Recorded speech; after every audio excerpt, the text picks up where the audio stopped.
வணக்கம்.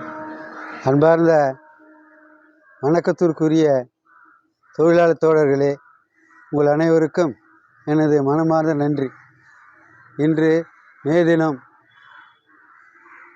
இந்த மே தினம்தான் உலகம் பூராவும் கொண்டாடக்கூடிய ஒரே ஒரு திருவிழா, ஒரே ஒரு பெருவிழா, தொழிலாளர் தின விழா என்று போற்றி புகழ்ந்து நடக்கின்ற ஒரு திருவிழா. இது சாதாரண திருவிழா அல்ல, இது சாதாரண பெருவிழா இல்லை.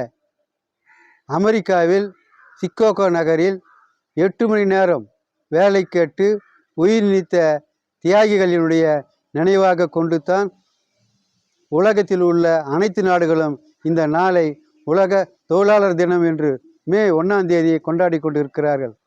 அந்த வகையில்தான் நாமும் இந்த கிராமங்களில், நமது நகரங்களில் கொண்டாடி கொண்டிருக்கிறோம்.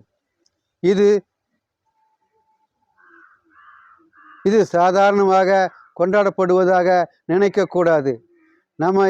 நமது உழைப்பை நாம் மதிக்க வேண்டும், பிறருடைய உழைப்பையும் மதிக்க வேண்டும்.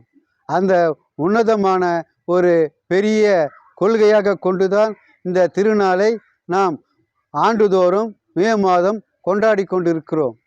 ஆகவே இந்த நாளை நாம் உன்னதமான திருவிழா என்று தான் கொண்டாடி கொண்டிருக்கிறோமே தவிர மற்ற ஒரு சாதாரண விஷயமாக இதை எடுத்துக்கொள்ளக்கூடாது. நம்முடைய உழைப்பின் பலனாகத்தான் நாடு முன்னேறுகிறது, நாட்டில் உள்ள மக்கள் முன்னேறுகிறார்கள், நமது குடும்பம் அதனால் முன்னேறுகிறது என்பதையும் நாம் நினைவில் கொள்ள வேண்டும். தொழிலாளர் தோழர்களே, உங்கள் அனைவருக்கும் மீண்டும் மீண்டும் சொல்லிக்கொள்வது என்னவென்றால், நம்முடைய உழைப்பை நாமே மதிக்க வேண்டும், பிறருடைய உழைப்பையும் மதிக்க வேண்டும் என்ற ஒரு உன்னதமான நட்பையும் உன்னதமான உறவுகளையும் கொண்டுதான் தொழிலாளர் தினமாக இதை நாம் போற்றி கொண்டாடி கொண்டிருக்கிறோம் என்பதை தெரிவித்து அனைவருக்கும் நன்றி கூறி விடைபெறுகிறேன். நன்றி, வணக்கம்.